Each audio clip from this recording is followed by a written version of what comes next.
Assalamualaikum warahmatullahi wabarakatuh.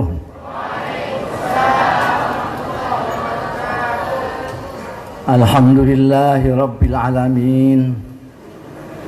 Wassalatu wassalamu ala ashrafil anbiya'i wal mursalin sayyidina wa maulana Muhammadin wa ala alihi wa ashabihi ajma'in, amma ba'd. Hadaratil afadil, sadatil masyayikh wal asatidzah al-a'izzah di ma'izzukum, wa fil muqaddimah sahibul fadilah wal karamah Sayyidi Syekh Kiai Haji Raden Azaim Ibrahimi di ma'izzuh. Yang terhormat dan yang saya hormati saudara saya Kiai Haji Lukman Saifuddin yang mendapat cobaan menjadi Menteri Agama Republik Indonesia.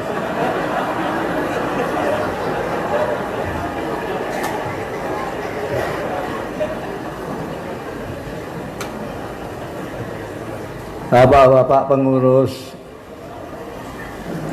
Nahdlatul Ulama wilayah Jawa Timur, terutama Lajnah Ta'lif wan Nashr, TV 9 Nusantara, ibu-ibu, bapak-bapak, utamanya para sastrawan, budayawan yang hadir, keluarga besar Pondok Pesantren Salafiyah Syafi'iyah, istimewanya para santri, putri dan putra yang tercinta, rahimakumullah. Pertama-tama saya harus memanjatkan puji syukur kehadirat Allah Subhanahu wa ta'ala yang telah memperkenankan saya bisa hadir dalam majelis yang istimewa ini. 34 tahun yang lalu saya ditakdirkan oleh Allah datang ke tempat ini untuk menyaksikan sejarah pembaharuan Nahdlatul Ulama, Muktamar yang ke-27. Sekarang ini setelah 34 tahun pondok pesantren ini mempunyai inisiatif untuk melakukan sesuatu yang mungkin belum atau tidak terpikirkan oleh siapapun, termasuk oleh sastrawan Indonesia itu sendiri, yaitu melaksanakan muktamar sastra. Mudah-mudahan Allah meridhoi, manfaat dan berkah, mendapat berkahnya para masyayikh muassis pondok pesantren ini, mulai dari Kiai Samsul Arifin, Kiai As'ad, Kiai Fawaid, kita mendapat berkah itu. Dan muktamar sastra yang pertama ini sukses, berhasil, termasuk memenuhi harapan-harapan menteri kita tadi. Betulnya tidak perlu pidato kebudayaan yang sudah ada pengarahan Menteri Agama. Itu tadi sudah mbahnya pidato kebudayaan tadi.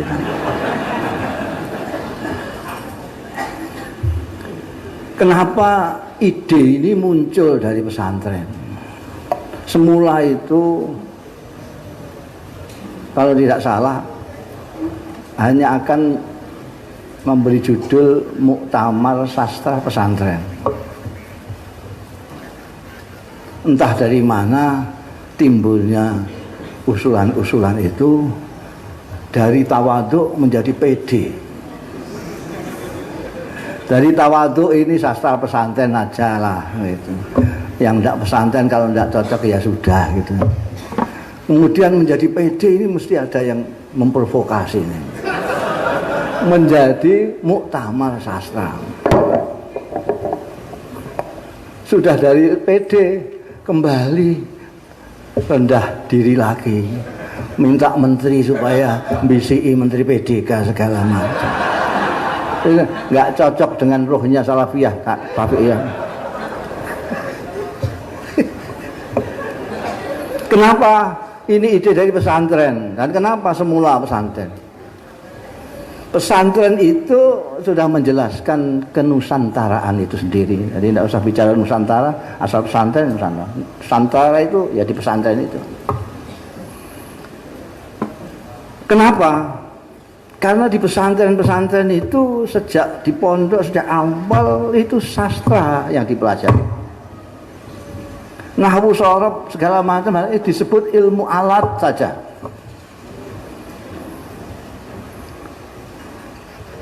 Allah Ta'ala itu menurunkan nabi-nabi berdasarkan peradaban manusia di dunia. Perkembangan peradaban manusia disesuaikanlah kitab suci yang turun dan nabi yang diutus.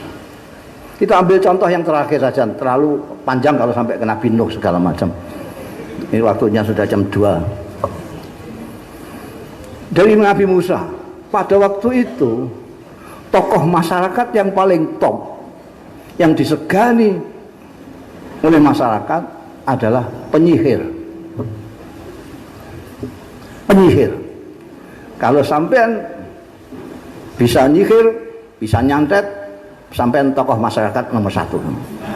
Disegani dan ditakuti pada waktu itu. Itu zaman Nabi Musa. Maka Allah mengutus Nabi Musa yang tidak hanya jaduk sekali. Mukjizat yang dibawa pun mukjizat yang tidak diatasi oleh para penyihir-penyihir ini.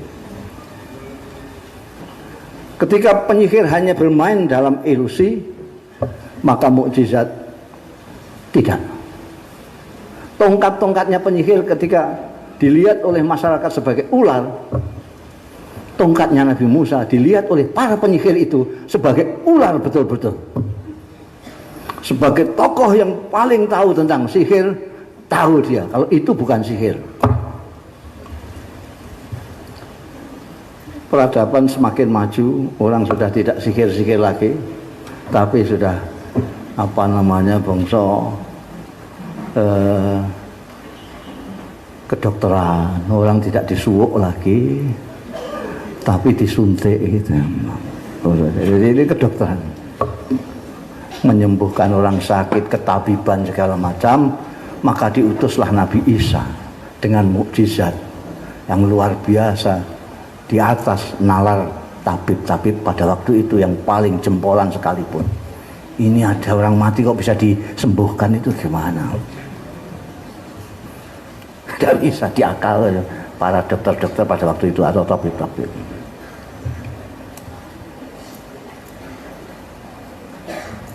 Manusia semakin maju, peradaban semakin tinggi. Pada waktu itu yang paling top sebagai tokoh masyarakat, terutama di Arab dan sekitarnya, adalah sastra. Sastra ini puncak peradaban dari manusia. Kalau sekarang masih sihir-sihiran, itu kembali feedback ke zaman Nabi Musa. Itu. Kita sudah zaman sastra ini. Sudah pakai nalar dan rasa. Yang seperti dikatakan oleh Menteri Agama. Nalar dan rasa. Maka yang dibawa oleh Nabi Muhammad SAW adalah mukjizat sastrawi. Orang mengira Quran itu seperti kitab fikih begitu. Orang Jakarta terutama itu. Fikih di dalam Al-Quran bisa sampai hitung itu. Berapa ayat saja itu.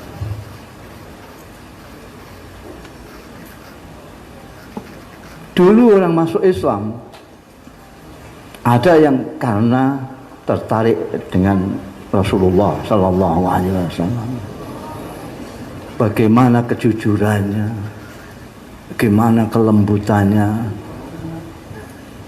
dan seterusnya.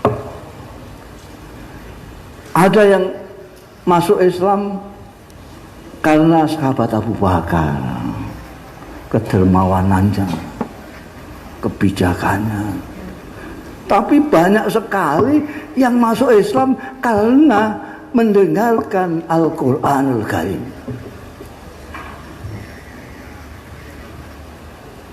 Orang Arab itu hampir semua sastrawan, hampir semua.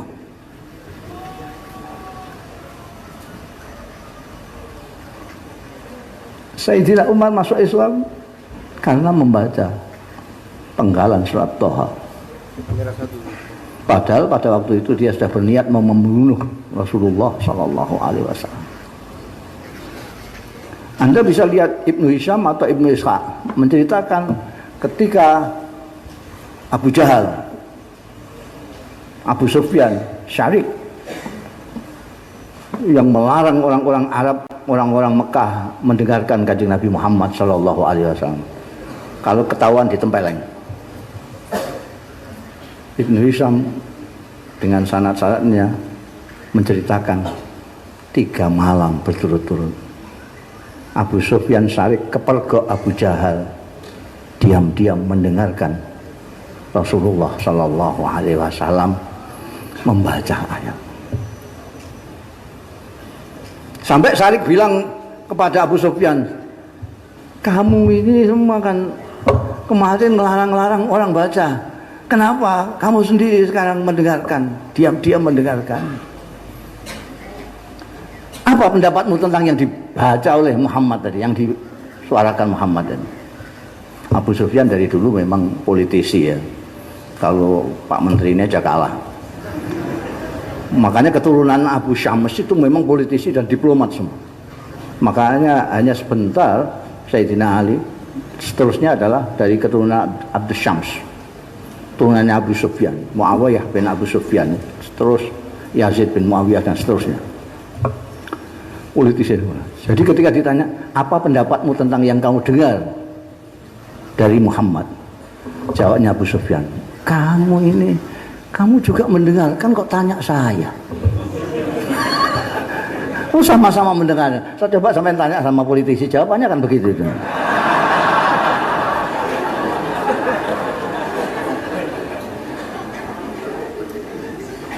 Ketika kemudian ditanyakan Abu Jahal, kamu juga mendengar, kenapa? Bagaimana pendapatmu? Jangan banyak bicara. Abu Jahal, jangan banyak bicara. Abu Jahal itu gengsinya paling tinggi di Mekah. Kalau Bani Hashim, Bani Manaf, dia membanggakan perempuannya ada yang cantik sekali, kita bisa mencarikan perempuan yang tercantik. Kalau dia membanggakan ada orang kaya, kita bisa mencarikan orang kaya. Kalau dia membanggakan ada orang yang paling ganteng, kita bisa mencarikan orang ganteng. Kalau dia mengatakan ada penyair yang hebat, kita bisa mencarikan penyair yang hebat. Tapi kalau dia mengatakan kami punya nabi, kita carinya di mana? Jadi menurut saya Abu Jahal itu bukan tidak percaya, tapi angas melawan. Nah, hubungannya apa ini dengan pesantren? Kita tahu setelah Al-Qur'anul Karim, setelah zaman Islam, sastra itu jadi berubah lama sekali. Ilmu-ilmu bermunculan belakangan. Jadi ilmu-ilmu yang disebut oleh kita ilmu agama itu bid'ah semua.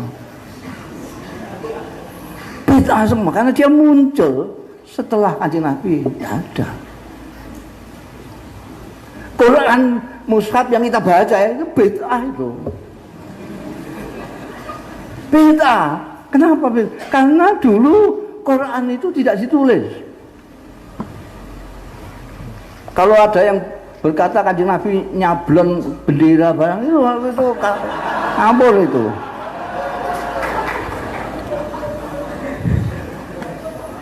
Tidak ada itu. Dulu itu tradisi lisan lebih kuat. Ada kalau tidak salah Abu Atahiyah, seorang penyair jahiliyah. Ketahuan dia menulis. Loh, kamu menulis? Jangan bilang-bilang siapa-siapa. Karena menulis itu app. Berarti dia ininya tidak jalan kalau orang menulis. Maka Quran pertama kali ketika dikumpulkan oleh Sayyidina Utsman bin Affan dengan timnya itu, Quran itu tidak pakai titik sama sekali. Tidak pakai titik. Faktulu sama fakbalu sama saja. Sama saja. Kalau tidak hafal Quran. Kalau hafal Quran dia tahu. Jadi Quran yang tulisan tanpa titik itu sekedar mengingatkan ingatan orang-orang terhadap Quran yang dihafal itu. Oh ini faktulu. Oh ini fakbalu. Jadi hanya itu. Tapi kemudian Islam tersebar kemana-mana, banyak yang tidak hafal Quran, lalu kepingin menolong mereka-mereka yang ingin menghafalkan Al-Quran, tapi tidak bisa baca ini.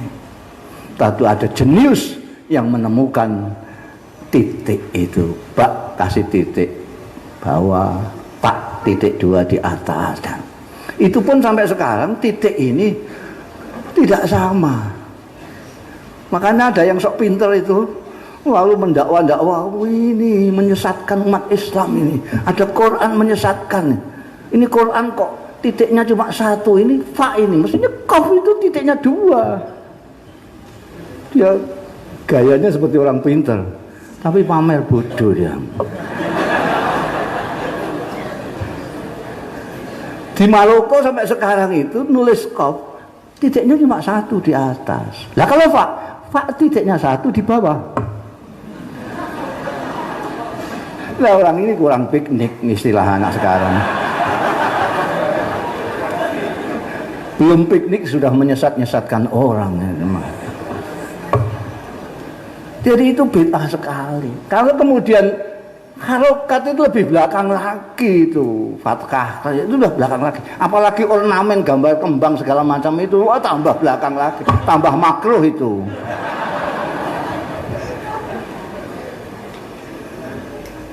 Mereka itu ngurusi bid'ah aja tidak konsisten. Dibid'ahkan cuma muludan saya gimana? Ini kok sampai ke sana segala macam. Ini pidato kebudayaan ya.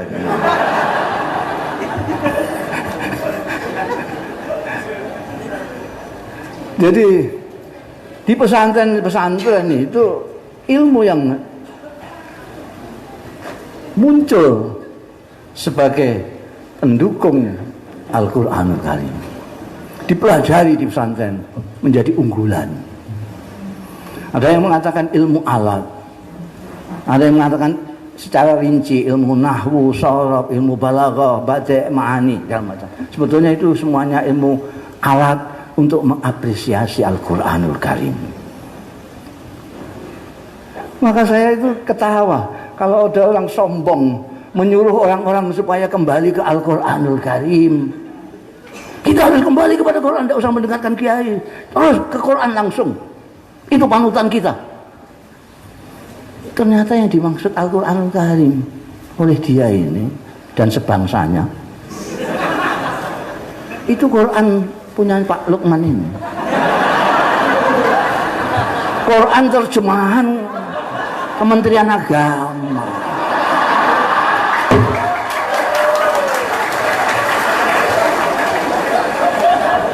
Udah bisa. Jangan terlalu sombong, kamu sendiri tidak ngerti Quran, kok ngajak orang awam untuk melihat Quran. Mbok yang tawaduk seperti ulama-ulama kita itu ya. Imam Syafi'i, santri-santrinya bikin buku pinter. Beliau-beliau yang melihat Quran, yang melihat sunnah hadis, lalu bikin untuk orang-orang awam yang tidak sempat atau tidak bisa baca Quran dan hadis, supaya bisa segera sholat, dibikinkanlah sulam safina, sulam takrib, dan seterusnya. Ini lebih saya hargai daripada yang petentang-petentang suruh kembali ke Quran tapi tidak mau ngaji. Kalau benar konsekuen mengatakan kembali ke Quran, ya ngaji. Tidak bisa tidak bisa. Tidak ngaji, hanya mengandalkan Qurannya Pak Lukman, tidak bisa. Itu ada ilmunya, Al-Quran itu ada ilmunya banyak sekali. Banyak sekali. Ada ilmu bahasa Arab, lughah. Lughah ini ada gramatikanya, nahwu, sharaf. ada balaghah. Balaghah ini ada badi, ada bayan. Banyak sekali. Ada ilmu tafsir, ada itu banyak sekali yang diperlukan untuk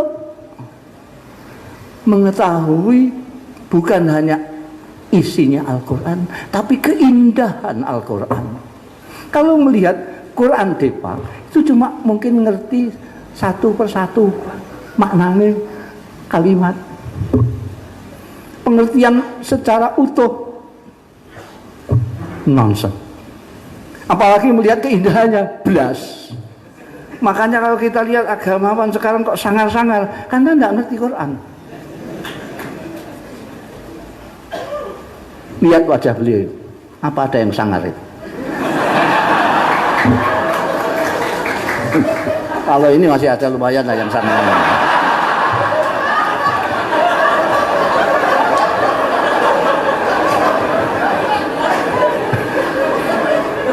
Wajah sangar dan tidak sangar itu ada korelasinya dengan pemahaman dan apresiasi tentang keindahan Al-Quran. Anda kalau tidak tahu keindahan Al-Quran, muka kamu mesti sangar. Pandainya soal agama sekalipun kayak apa. Jadi kiai-kiai pesantren sejak awal mempelajari ilmu-ilmu yang diajarkan di pesantren itu untuk mengapresiasi Al-Quran, untuk memahami Al-Quran dan memetik keindahannya Al-Quran. Karena itu di pesantren tidak ada pengajaran tapi juga pendidikan. Diajar olah dengan taklim akal pikirannya, tapi oleh tarbiyah dan pendidikan dengan itu tadi yang disebut Pak Menteri sebagai rasa. Santri tidak hanya terpelajar, dia keluar harus menjadi orang yang terdidik, pintar tapi berakhlak. Karena apa? Sumbernya dari Al-Quran. Sampai nombor saya itu kadang-kadang sejengkel karena sombongnya itu. Kembali ke Quran. Dan yang dijadikan rujukan itu Quran Kementerian Agama. Saya seringkali menyontohkan bahasa Arab saja, bahasa Arab, lughah saja. Belum kita bicara soal balaghah, bada', bayan, ma'an. Dari lughah saja. Orang Arab mengatakan qoma zaidun. Sampai hitungi. Orang Arab mengatakan qoma zaidun. Orang Arab mengatakan zaidun qa'imun. Orang Arab mengatakan zaidun qama. Orang Arab mengatakan zaidun yakum. Orang Arab mengatakan inna zaidan yakumu. Orang Arab mengatakan inna zaidan qa'imun. Orang Arab mengatakan inna zaidun qama. Orang Arab mengatakan kana zaidun qa'iman. Sudah berapa ini? Ini bisa Hamzah teruskan banyak sekali. Dan orang Indonesia hanya memaknainya dengan zaidun berdiri.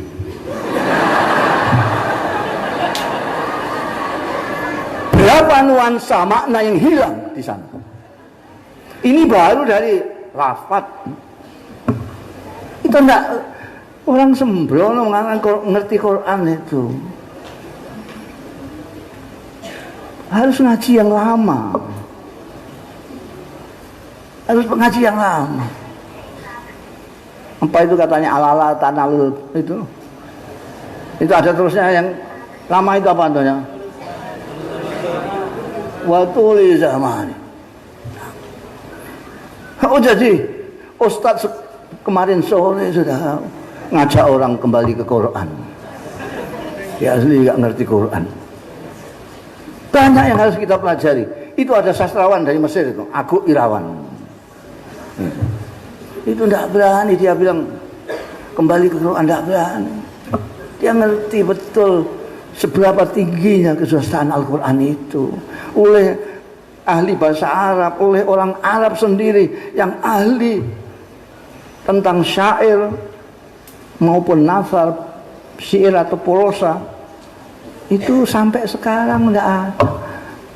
Tantangan Al-Quran sampai sekarang ini terbuka terus. zaman milenial, zaman medsos, zaman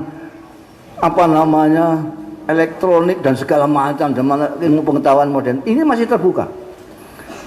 In kuntum fi raibin mimma nazzal ala abdina faktu bi suratin mim. Masih terbuka sekarang.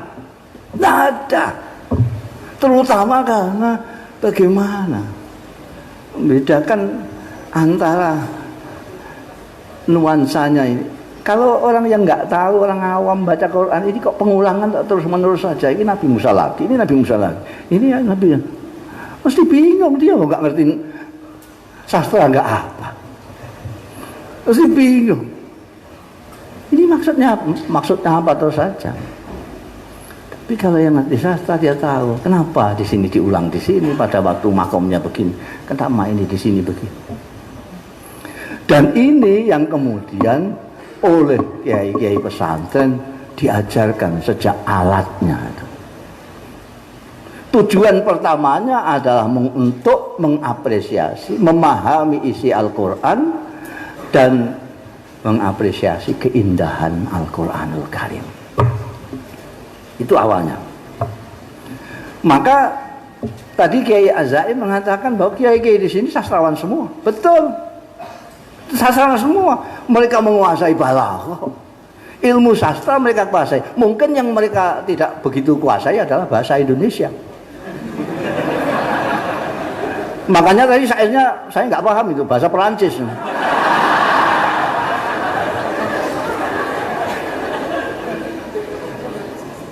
Kalau santri-santri yang seperti Agung Irawan dia menguasai bahasa Indonesia, ya bisa. Bersastra-sastra, Kiai Zawawi Imron, dia ngerti bahasa Indonesia. Dia bisa bersair dengan bahasa Indonesia. Tapi ayah saya pakai bahasa Jawa. Mbah saya pakai bahasa Arab. Kiai Hamid Pasuruan itu dijuluki sejak di Termas, mau tidak di Termas sudah dijuluki adib.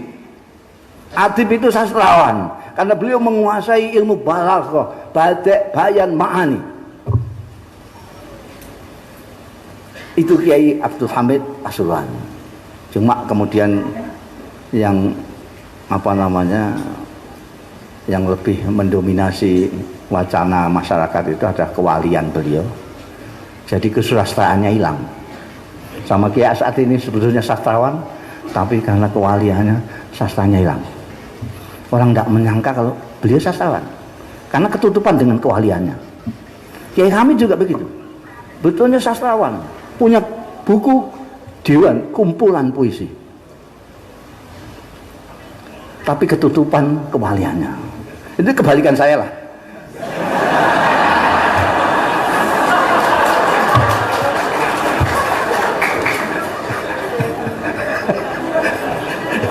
Saya baru separuh ngomong sampai udah ketawa itu. Ini kalau orang Jawa mengatakan Anda itu limpat. Limpat seprapat tamat sudah. Iya. Jadi seperti Syekh Abdul Qadir Al-Jalani, dia menguasai 12 disiplin ilmu. Tapi beliau terkenal sebagai Sultanul Auliya. Jadi sebetulnya gitu. Jadi kiai-kiai beliau ini sastrawannya ketutupan. Tapi pasti. Apakah dengan menggunakan bahasa Arab, bahasa Jawa, Kiai Ali Maksum membuat syair yang luar biasa indah. Hadratus Syekh Hasyim Asy'ari, konon beliau bisa seperti penyair Arab, bisa bersair secara irtijalan, improvisasi. Di sini saya belum pernah tahu orang yang penyair Indonesia yang bisa improvisasi. Ada yang agak mendekati itu, Sosial Lea, ada enggak? Ada, Sosial Lea ada. Mana orangnya? Dia itu pagi tadi sampai bilang saya bikinkan syair untuk nanti malam. Dia apa temanya? Sastra pesantren. Dia nggak bisa bikin. Tapi yang irtijalan itu hampir tidak ada. Jadi ngomong biasa gini lalu bersair. Kalau orang Arab biasa itu. Sayyidina Umar bin Khattab, Sayyidina Ali biasa. Sayyidatina Aisyah biasa. Ngendikan terus bersair biasa. Tapi di sini saya belum pernah lihat. Agak mengkek-mengkek sosial itu. Sosial sehari sebelumnya bisa. Kalau bangsa aku ya sebulan lah, lama itu. Jadi apa namanya, di pesantren itu memang diajarkan sastra. Ada yang hanya untuk memahami dan mengapresiasi keindahan Al-Quran, ada yang kemudian karena kiainya kreatif digunakan sendiri untuk menciptakan. Maka Anda akan lihat banyak dari dulu kiai-kiai mempunyai syair-syair. Bahkan ini sayang yang sebetulnya dulu siap untuk mencarikan puisi-puisinya Hadratus Syekh Hasyim Asy'ari itu cucunya Kiai Isom, tapi Kiai Isom dipundhut Allah sangat muda. Jadi belum ketemu sudah kapundhut. Sekarang nggak ada lagi yang senang dengan maktabah dan mau mencari. Itu ada. Jadi dulu Kiai Hasyim dengan siapa, dengan Kiai siapa, kalau tidak cocok soal apa, itu ditulis dalam puisi, dalam syair. Sehingga orang yang nggak ngerti sastra, hanya ngerti nahwu sorab bloko-bloko itu tidak akan paham. Santri-santri nggak paham kalau kiainya sedang bertengkar, berbeda pendapat, tidak tahu. Itu pertama menyembunyikan perbedaan mereka supaya santri tidak menganggap permusuhan. Karena kadang-kadang kiai itu berbeda pendapat, santrinya menganggap bermusuhan. Saking hati-hatinya mereka lalu menggunakan syair. Pendapatku begini-begini, kalau pendapatmu begitu terserah kamu, tapi tunjukkan dalilmu. Itu pakai syair. Kalau sekarang kan enggak. Ini berkelahi, anak buahnya disuruh ikut-ikut berkelahi. Jadi sangat pas sekali seperti yang disebutkan oleh Pak Menteri tadi bahwa muktamar ini muncul idenya dari pesantren. Dan sekali lagi pesantren memandang sastra ada seperti sastra yang ditunjukkan oleh Al-Qur'anul Karim yang mengalahkan semua sastra yang ada. Bukan hanya muatannya tetapi keindahannya. Jadi sayang sekali sekarang ini jarang ilmu-ilmu sastra ini diajarkan di pesantren. Tapi lebih sayang lagi karena di pesantren tidak diajarkan bahasa Indonesia untuk membawakan nilai-nilai pesantren ini ke luar. Kekurangannya di pesantren cuma satu itu, bahasa Indonesia. Jadi tahu keindahannya Al-Quran, tahu ilmu sastra, bahkan ilmu arut itu tahu. Santri-santri ngerti ilmu arut, itu sudah ilmu musik itu. Tapi untuk mengeluarkan, tadi ada pertanyaannya Pak Menteri tadi, kenapa kok kok di luar kelihatannya kok nggak ada dari pesantren. Jawabannya yaitu karena mereka menggunakan bahasa daerah atau bahasa Arab. Mereka bersastra menggunakan bahasa Arab atau bahasa Arab. Alhamdulillah seperti yang dikatakan Pak Menteri tadi, ada orang-orang yang sekarang dari pesantren kemudian menggunakan bahasa Indonesia. Di Indonesia dikacaukan oleh Belanda. Belanda itu mendikotomikan kita itu menjadi umum dan agama itu yang merusak itu. Pendidikan kita itu dipecah dua, pendidikan umum sampai menterinya juga terus ikut-ikut. Oh ini eman yang baru ini 70% agama, 30% umum. Yang umum itu yang mana? Yang agama itu yang mana? Nahwu sorab balaghah itu umum apa agama? Enggak jelas. Enggak jelas. Ini gara-gara Pak Wondo ini dicekoki Londo dan kita kunyah terus sampai sekarang. Ini akibatnya lucu sekali. Di Indonesia ini ada madrasah, ada sekolah. Ada yang sampai keliru. Anakmu di mana? Dia sekolah di madrasah.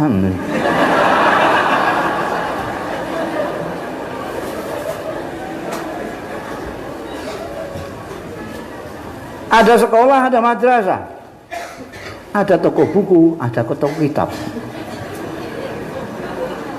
Sampai kalau mencari buku-bukunya ayah saya di toko buku seperti Gramedia, Gunung Agung, nggak akan ketemu. Karena buku-buku ayah saya yang banyak itu dijualnya di toko kitab. Seperti Menara Kudus, Toha Putra, Salim Nabhan, segala macam. Kalau cari buku saya bisa cari di Gramedia, Gunung Agung. Jadi lucu, toko kitab, toko buku madrasah sekolah. Ini supaya jadi masukan teman-teman. Ini gimana? Ini merugikan kita sekali, merugikan. Kalau ada yang sekolah umum nggak ngerti agama. Sekarang ada tren baru, orang umum kepengen agama dengan jalan pintas, model mereka. Akibatnya seperti sekarang. Akibatnya seperti mereka. Itu orang-orang yang sok-sokan itu soal agama. Itu orang-orang yang pendidikannya selama ini eksak semua. Ilmu pasti, ilmu agama. Ya, bukan ilmu sosial. Coba Anda selidiki semua. Mereka sok-sokan karena memang tidak pintar betulan. Maka inilah tantangan yang seperti tadi dikatakan oleh Pak Menteri, bagaimana ini tadi baru saja ditanyakan saya sama wartawan ketika jalan di sini ini. Apa pentingnya? Menurut sampean ini Muktamar Sastra ini apa pentingnya? Ya penting, saya bilang gitu. Pentingnya apa ya? Pokoknya penting.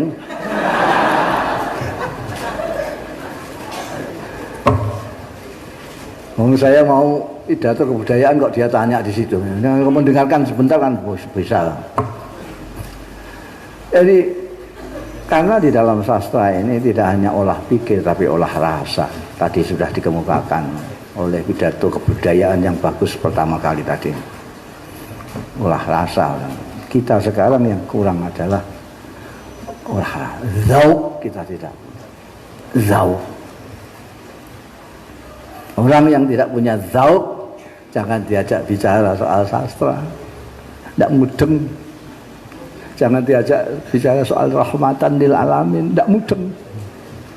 Dia tidak punya rasa kok. Rahmatan itu rasa kok. Rahmatan itu rasa. Kalau orang nggak punya rasa, nggak punya perasaan, hanya perhatiannya kepada manusia saja, tapi tidak perhatian terhadap perasaan manusia. Karena di sini sekarang kan banyak orang itu suka memperhatikan orang, tapi jarang yang memperhatikan perasaan orang.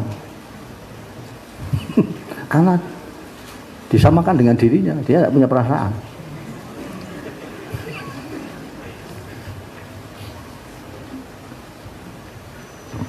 Jadi saya berharap ini mumpung datang juga itu sastrawan-sastrawan dari mana-mana nanti bisa urun rembuk di dalam pembicaraan itu gimana, apa namanya, kenapa kok sastrawan kok seperti kata Pak Menteri tadi dimarginalkan, dipinggirkan gitu, seolah-olah ya seniman secara umum lah itu bagian sini.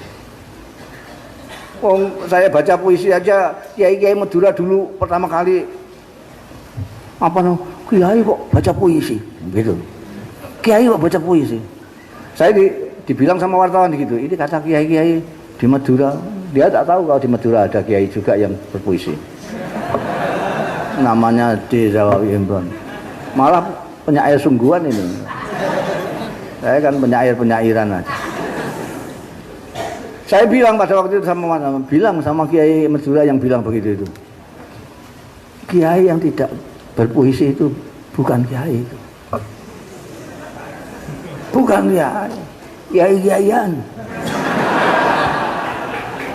Dia harus tahu sastra, dia harus tahu balaghah, dia harus tahu keindahan Al-Qur'an. Gimana? Dulu saya pernah pertama-tama kali saya populer sebagai penyair itu. Baca puisinya cuma di Jakarta bersama-sama Pak Zawawi ini. anak-anak muda Semarang minta supaya saya juga membaca puisi lah, Pak Kiai. Ini kawan-kawan muda ini kepengen dengar sampean baca puisi di sini nih, masa di Jakarta terus. Oke, kapan ini? Ini ada acara mauludan di Masjid Baitur Rahman ini. Nanti Pak Kiai baca puisi. Oke lah.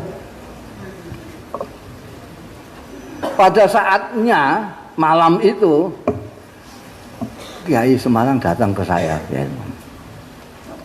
Saya dengar Gus Mus mau baca puisi nanti malam.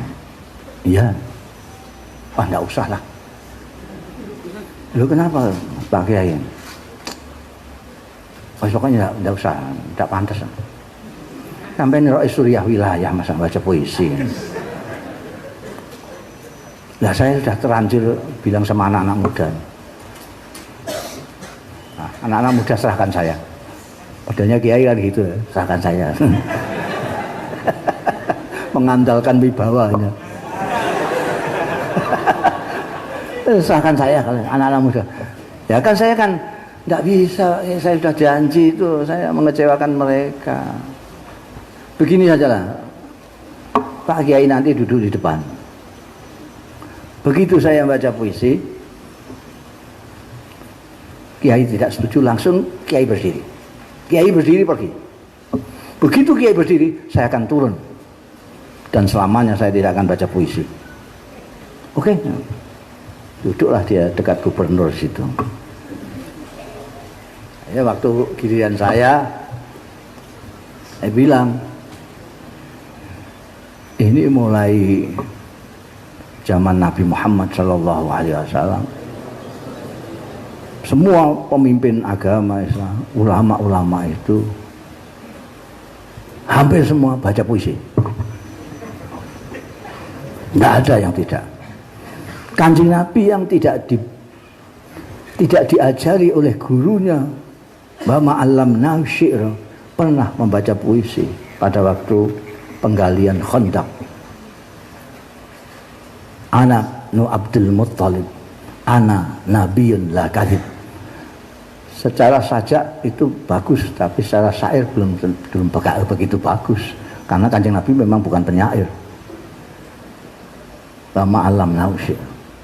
Tapi beliau mengapresiasi ketika Ka'ab bin Zuhair membacakan banat su'ad di hadapan beliau.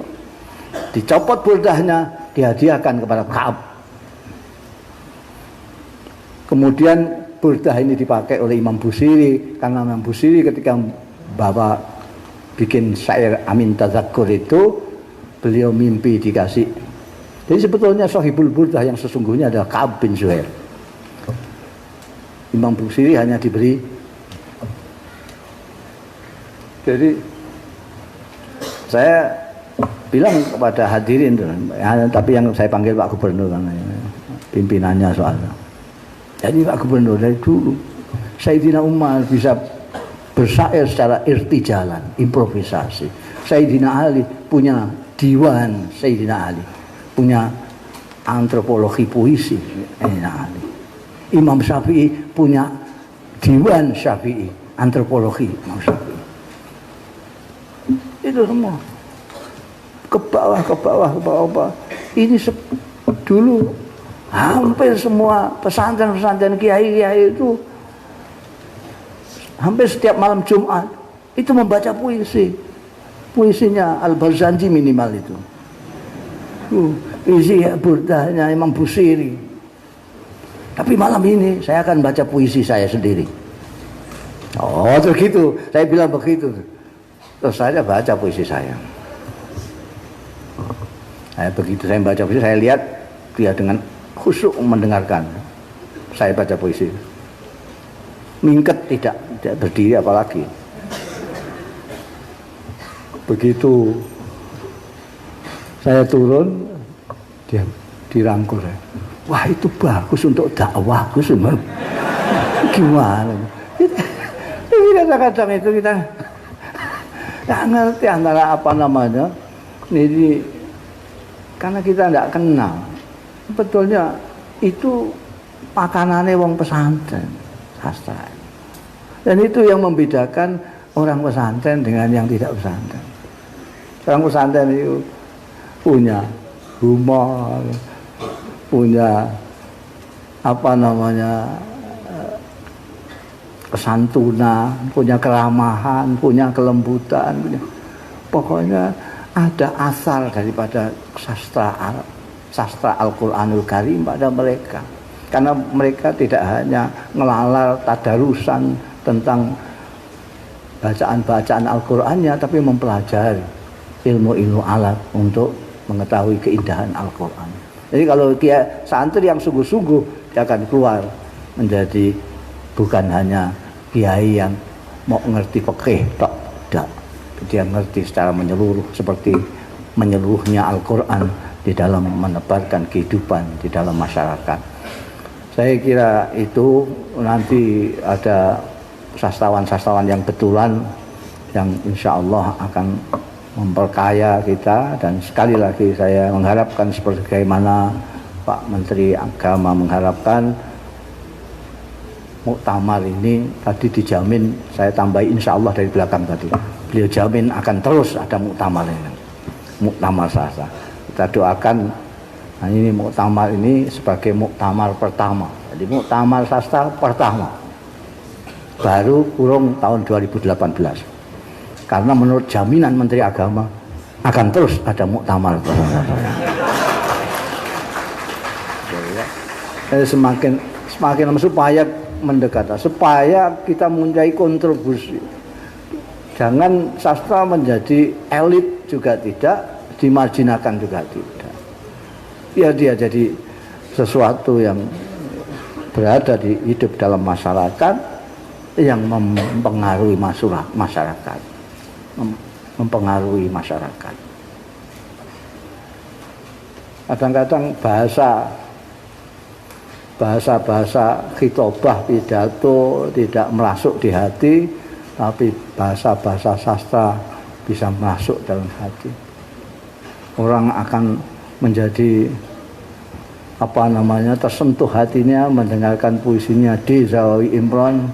Kalau membaca ibu, semua orang ibu ataupun bukan ibu, calon ibu semuanya merasa disentuh hatinya. Demikian kurang lebihnya, mohon maaf. Wallahu yuwaffiquna ila ma fi khairul Islam wal muslimin wa khairu nahdlatul ulama wa nahdiin wa khairu Indonesia wa Indonesiin wa astaghfirullahal azim li wa lakum. Walafu minkum. Wassalamualaikum warahmatullahi wabarakatuh.